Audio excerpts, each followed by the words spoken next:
They thought the red earth of Burkina Faso would become a prison. They were dead wrong. A single handshake on a sun-baked tarmac just burned the West's entire geopolitical playbook to ashes. The roaring engines of a presidential jet cut through the dry Sahelian air. No warnings, no authorization from Paris. As the wheels touched down in Ouagadougou, the calculated illusions of absolute isolation collapsed in real time. This was not a backroom diplomatic whispers. This was a blunt public declaration of total continental defiance against the colonial masters. 24 years. That is exactly how long Western elites used economic blackmails and artificial borders to keep coastal wealth detached from the bleeding heart of the Sahel. They called it stability.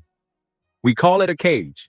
But when Benin's newly elected leadership chose to bypass the threats of the Élysée syndicate and embrace Captain Ibrahim Traoré, the structural walls of the siege simply crumbled. The masterstroke was signed in blood and economics. A strategic deep-water port is now unlocked. A vital multi-million-dollar pipeline is secured. The Western Empire is trembling. The long colonial night is over. Stay with us, because in the next few minutes, we are going to dissect the forbidden defense pact that shattered France's maritime monopoly and proved to the world that Africa is no longer asking for permission. For decades, the mainstream corporate media operated on a singular toxic premise. They believed that if a nation dared to claim its own sovereignty, it must be stuffed into submission. They call it diplomacy. We call it an economic execution. For 24 long months, the Paris cartel flooded the global airwaves with a carefully manufactured narrative, broadcasting a relentless chant that the red earth of Burkina Faso was entirely alone, trapped in a geographic cage and waiting for an inevitable, agonizing collapse. The global elite sat in their air-conditioned boardrooms in Western capitals, looking at their maps with cold, arrogant satisfaction, fully convinced that by pulling the strings of regional puppet organizations, they could force a proud people back to their knees. The strategy was calculated. The blockade was total. But empires always forget that history is never written by those who draw artificial lines on a map, but by the calloused hands of those who possess the courage to cross them. To understand the sheer magnitude of what just unfolded on the sun-baked tarmac of Ouagadougou, one must look directly into the dark, hidden mechanics of the Élysée syndicate. This is not a mere collection of foreign diplomats or well-meaning advisors. It is a predatory financial and political infrastructure designed to maintain an unbroken stranglehold on West African wealth.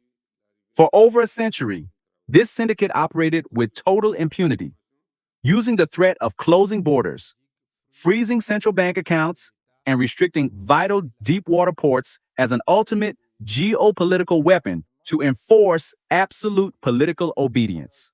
They built a highly sophisticated cage. They called it regional integration.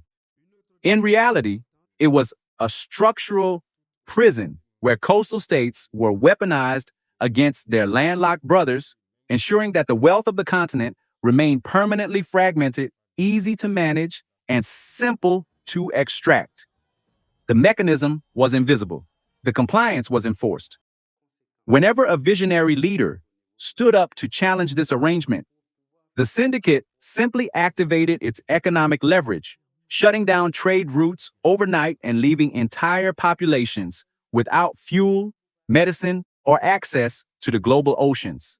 This was the brutal status quo that the world accepted as unchangeable. The corp press repeatedly categorized African nations into neat, compliant boxes, labeling civilian governments as democratic partners and military reformists as dangerous outcasts who must be completely cut off from civilization.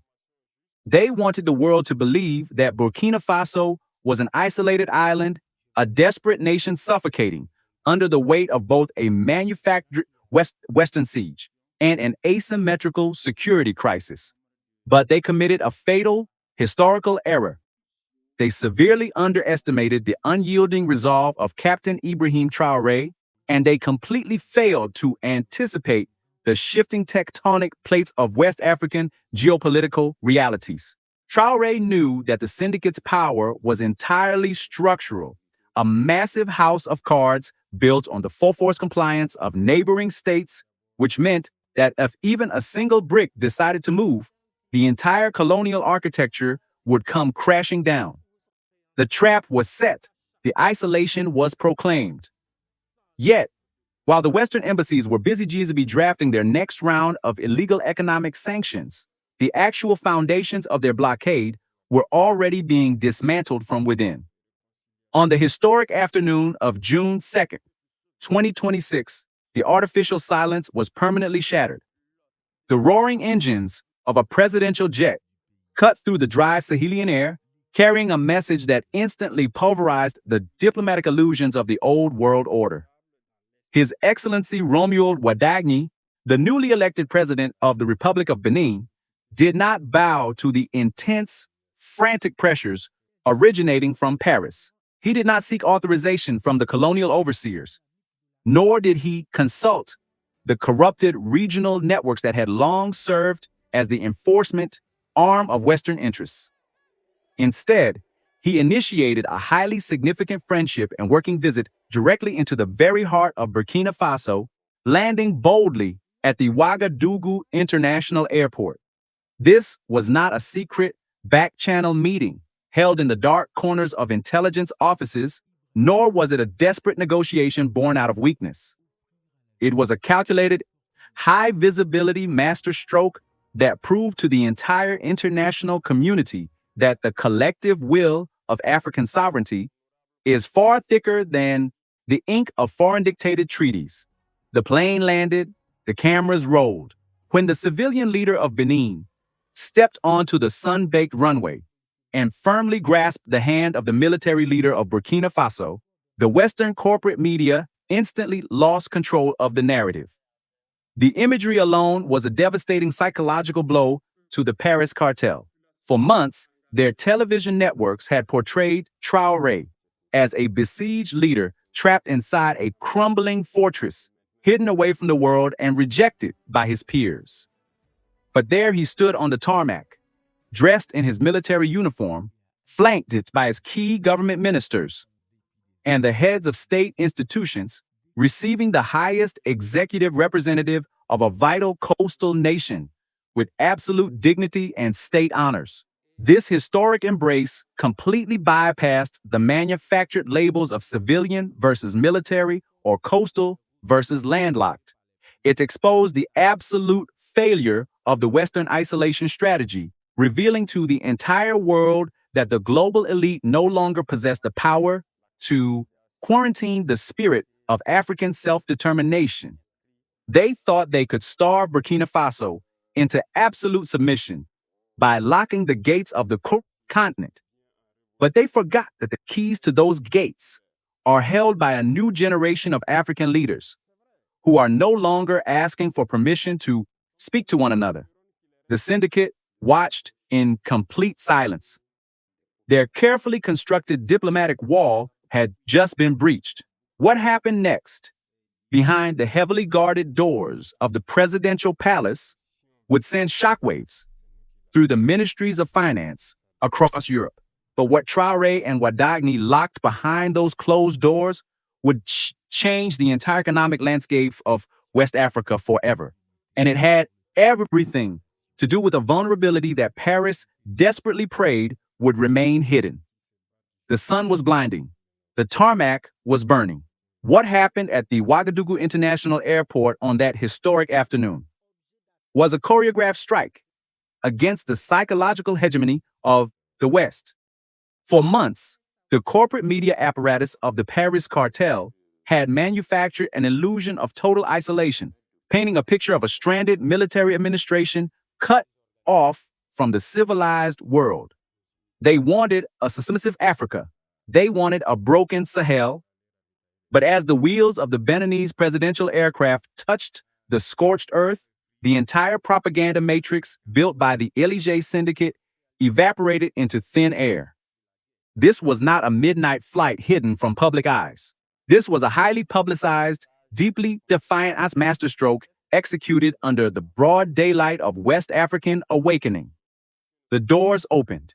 The stairs descended. When President Romuald Wadagni stepped into the Sahelian heat, he wasn't just visiting a neighbor. He was crossing an invisible colonial. Standing directly on the concrete was Comrade Captain Ibrahim Traoré, wearing his military uniform and flanked by the highest civilian and institutional authorities of Burkina Faso. The contrast was deliberate. The message was unmistakable. The Western press spent years attempting to categorize African nations into neat, easily manipulated divisions, pitting coastal democracies against landlocked military governments in a desperate attempt to split the continent apart. They called it political classification. We call it colonial sabotage. But when the newly elected civilian president of Benin walked forward and firmly locked hands with the young military leader of Burkina Faso, those manufactured labels were instantly rendered irrelevant. The blood of ancestral fraternity proved to be far thicker than the artificial ink of foreign treaties. This was a visual rejection of the partition lines carved in Berlin more than a century ago. The world watched. The cameras captured the embrace. It was a physical manifestation of a unified Pan-African consciousness that completely shattered the geopolitical embargo designed in distant Western capitals. Behind Traoré stood a disciplined row of state ministers, institution presidents, and distinguished representatives of the newly constituted bodies of the state. This was not the portrait of an isolated, fragile regime waiting for an inevitable economic collapse as the Western embassies had foolishly predicted. This was the display of an organized, sovereign nation state receiving a vital regional partner with full executive honors and unyielding pride. The mainstream media tried to ignore the weight of the moment, scrambling to downplay the visit as a routine diplomatic exchange. They failed miserably. You cannot hide a geopolitical earthquake behind a curtain of media blackouts. By choosing Ouagadougou as his first strategic destination, Wadagni sent a devastating signal directly to the desk of Emmanuel Macron. Benin no longer recognizes the colonial quarantine imposed upon the Sahel. The elites in Paris were trembling. Their phone lines were buzzing with panic. The carefully constructed wall of diplomatic isolation had not just cracked, it had been completely bypassed by a coastal nation holding the key to the ocean. But this historic embrace on the tarmac was merely the overture to a far more dangerous arrangement. As the military escort cleared the runway and the two leaders moved toward the presidential palace, the pleasantries of traditional diplomacy instantly dissolved into the cold calculus of economic survival. They were not sitting down to read pre-approved scripts written by European advisors or to sign conditional aid agreements handed down by international financial institutions. They were preparing to draft an independent blueprint for an unyielding West African security and economic axis. They locked the heavy doors of the palace, shutting out the prying eyes of the international community and leaving the Western intelligence networks completely in the dark. What they unrolled on the massive wooden table was a document that would neutralize the syndicate's ultimate weapon of starvation. The secret negotiations began. The foreign spies scrambled for information, but what Traoré unrolled on that table would render the entire Western's sanction apparatus completely useless. And it started with a single strategic maritime choke point that Paris believed it owned forever. War is not fought exclusively with rifles in the dust. It is fought mercilessly in the silent ledgers of international trade, within the bureaucratic customs offices, and along the unforgiving asphalt of cross-border supply chains. For over 24 months, the Paris cartel weaponized a single, brutal vulnerability against the sovereign people of Burkina Faso. They knew the geographic reality. Burkina Faso is a landlocked nation surrounded by invisible colonial borders designed to starve its economy at a moment's notice. The global elite calculated that by controlling the coastlines, they could construct an unbreakable maritime monopoly that would choke the Sahel into absolute compliance.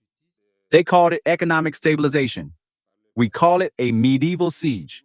But when Captain Ibrahim Traoré sat down behind closed doors with President romuald Wadagni, the strategic maps of the Élysée Syndicate were permanently rendered obsolete. The target was chosen. The leverage was neutralized. The masterstroke of this entire bilateral architecture centered directly on the unyielding reality of the autonomous port of Cotonou. For decades, the technocrats in Paris arrogantly assumed they could use Benin as a permanent hammer to enforce compliance upon the interior states of the Sahel. Whenever the people of Burkina Faso demanded their financial independence, the threat was always the same. Shut down the transport corridors, close the customs gates, and block the entry of essential fuel and industrial minerals. This was the dark administrative spine of the CFA machine. It was a structural choke point designed to keep the entire region in a perpetual state of artificial underdevelopment. But the economic architects of 2026 failed to realize that a cage only works if the guard agrees to keep the door locked.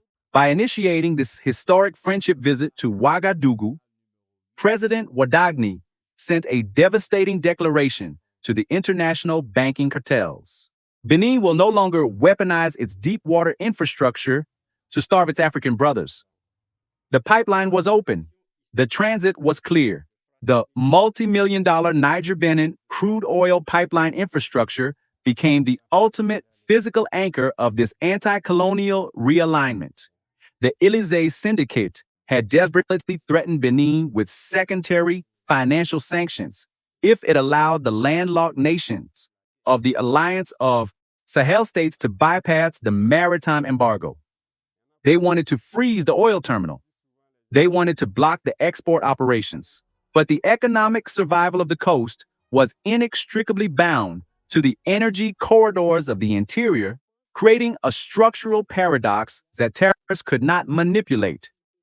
When Wadagni and Traoré aligned their regulatory frameworks, they essentially turned the Niger-Benin pipeline into an unassailable defensive line against European economic sabotage. The foreign oil companies were forced to comply with African sovereignty rather than Western decrees. This is the new reality of continental economic warfare. By securing the fluidity of this transport corridor, they transformed a potential point of colonial strangulations into the most powerful engine of shared West African prosperity, ensuring that local resources serve the indigenous populations first. The port was opened. The corridors were secured. The strategic fluidity of the Cotonou-Ouagadougou transport artery became an impenetrable economic shield for the Alliance of Sahel states. This is not a mere rhetorical agreement between two friendly regimes. This is a concrete, multi-million-dollar structural realignment that completely bypasses the old world order. Traoré and Wadagni directed their respective ministers of foreign affairs to immediately accelerate the administrative and diplomatic frameworks required to hold the fifth session of the Grand Joint Commission of Cooperation. They are meticulously building an impenetrable legal fortress. Every pending draft agreement regarding transit, transport, and complex logistics is being aggressively finalized to guarantee that no external power can ever sever the economic arteries of the Sahel again. When African nations control their own trade routes, they completely neutralize the threat of unilateral Western economic sanctions. They take the power of starvation out of the hands of foreign empires and place the power of shared prosperity directly into the hands of their own populations. The colonial dollar is bleeding. The maritime monopoly is shattered. The heavy industrial materials, the vital developmental assets, and the fuel of sovereignty are flowing freely through the red earth. But the economic ledger was only one half of the equation unrolled on that massive wooden table. As the ministers finalized the transit protocols and secured the maritime corridors, Traoré pointed his finger toward a different, far more critical map on the wall. The economic shield was raised, but an economic shield is entirely useless if the physical territory of the alliance is allowed to fracture under the weight of external security subversions. Behind those closed doors, the conversation shifted from the movement of commercial cargo to the deployment of raw, unyielding military force. The signatures were dry, the port was unlocked, but what Traoré and Wadagni calculated next would unleash an independent defensive network that Western intelligence apparatuses desperately tried to prevent from ever forming. The old security model was a fundamentally broken chain.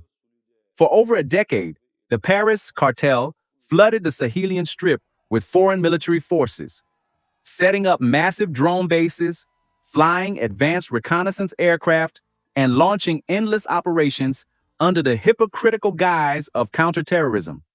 They promised security. They delivered chaos. The global elites spent billions of colonial dollars maintaining a heavy Western footprint across the continent. Yet, the violence only mutated, expanded, and conveniently crept closer to the strategic economic arteries of the landlocked states. This was not a failure of intelligence. This was a deliberate, calculated strategy executed by the Élysée syndicate to keep West African nations in a perpetual state of terror, ensuring they would forever beg for foreign protection. They wanted a permanent dependency. We call it institutionalized subversion.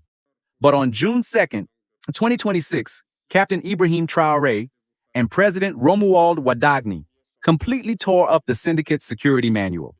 The deception was exposed. The reliance was terminated. The two leaders firmly rejected the traditional Western defense pacts that had long served as legal Trojan horses for imperial intervention. They understood a brutal, fundamental truth. The armed insurgencies and organized cross-border criminal networks threatening the Red Earth move fluidly across arbitrary lines on a map. Colonial cartographers drew those borders to ensure fragmentation, but the enemy does not respect the ink of dead treaties. Therefore, the defense must also be entirely seamless. Traoré and Wadagni explicitly underscored the non-negotiable need to severely strengthen direct military consultation, intelligence sharing, and tactical solidarity between neighboring states, completely bypassing the corrupt regional organizations controlled by Western interests. They are replacing foreign intervention with raw, homegrown cooperation. This is the absolute definition of African solutions for African problems. By establishing a direct, unhindered intelligence axis between the coast of Benin and the battlefronts of Burkina Faso, they have effectively neutralized the syndicate's ability to destabilize the region from within. The geopolitical balance shifted overnight. The French intelligence services found themselves completely blinded as tactical units along the border began direct, unmediated data handovers. In the past, every piece of strategic information had to be filtered through Western military coordination hubs based in neighboring capitals, allowing Paris to control the flow, manipulate the narrative, and selectively alert their local assets. It was an information monopoly designed to keep African armies blind and reactive. Traoré smashed this mechanism by offering Benin immediate access to the Joint Military Command Center of the Alliance of Sahel states. This means that cross-border criminal tickets and foreign-backed insurgent groups can no longer find safe haven by simply jumping across the legal boundary line. The military units of Burkina Faso and the border guards of Benin are now executing synchronized operations, hunting down destabilizing elements with absolute territorial continuity. The Western defense analysts predicted that Benin would refuse to cooperate due to its historical alignment with European aid frameworks. They were wrong. Faced with the raw survival of the regional trade corridors, Benin chose to anchor its defense in the structural reality of the Sahel, rather than the empty promises of distant empires. The mercenary networks are retreating. The foreign bases are becoming irrelevant. A unified, sovereign shield is now rising from the grassroots realities of the West African space. But a defensive shield is not merely composed of radar systems, armored columns, and joint military patrols along the border. Traoré knew that the ultimate weapon against imperial subversion does not live in an armory. It beats inside the chests of millions of mobilized citizens who refuse to be divided by foreign propaganda. As the military protocols were finalized inside the presidential palace, the two heads of state shifted their focus to the living, breathing human bridges that connect the coast to the interior. They prepared to unleash a social force that would render the syndicate's border controls completely obsolete. The military pact was sealed. The defensive perimeter was drawn. But what Traoré and Wadagni launched next was a direct diplomatic assault that would catch the highest ministries of France completely off guard. The ultimate breakdown of the Western imperial strategy did not occur in a flash of military violence. It unfolded with absolute structural precision through the sovereign channel of pure, unapologetic diplomacy. For decades, the Paris cartel operated on the absolute assumption that it held a permanent monopoly over the political legitimacy of West African leaders. They used their corporate media apparatus to dictate who was acceptable, who was legal, and who must be completely cast out of international society. They called it democratic oversight. We call it colonial vetting.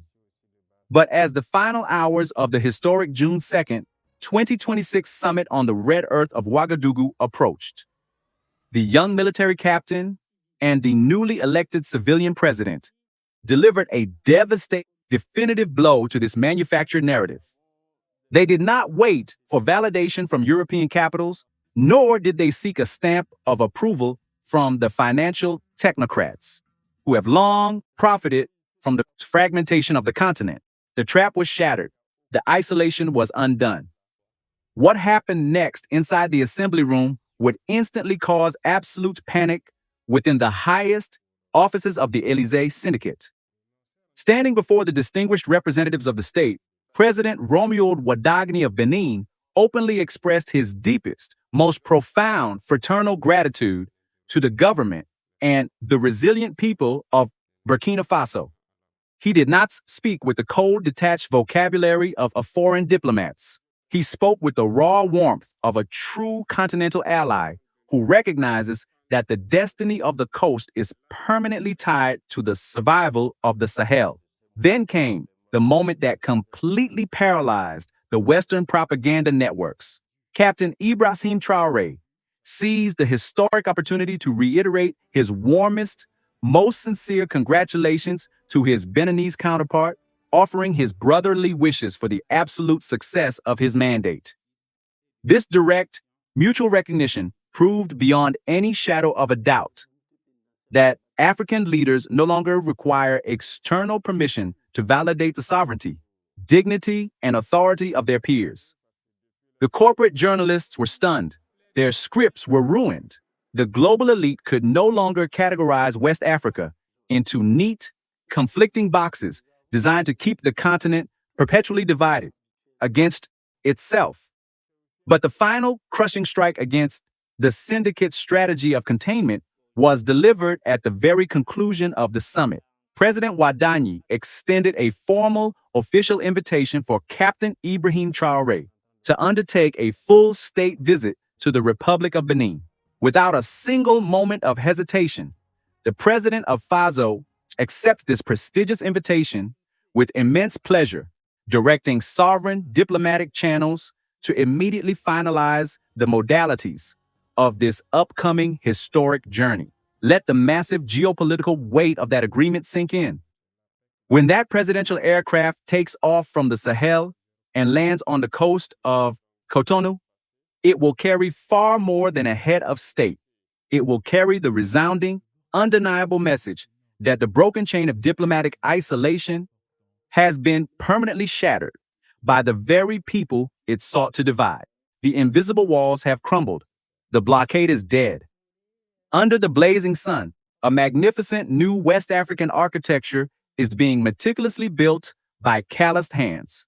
The era where foreign powers could effortlessly dictate the future of West Africa from air-conditioned rooms in distant capitals is coming to a definitive end. The old world order failed because it built its power on the forced fragmentation of the continent. They drew the lines. We erased them. Under the blazing sun of this historical awakening, a magnificent new reality is being meticulously built by calloused hands, proving that when the drum of sovereignty beats, a united Africa will always answer the call. The long night of dependency is over, and the continent is finally standing upright once more. If this narrative of defiance, awakening, and true continental pride has moved something deep within your spirit, take action right now. Show your support for independent truth by liking this video and sharing it to ensure this vital message reaches across the global diaspora. Subscribe to the channel immediately so you never miss a breaking update on this unfolding global revolution. And leave your thoughts in the comment section below to join the movement.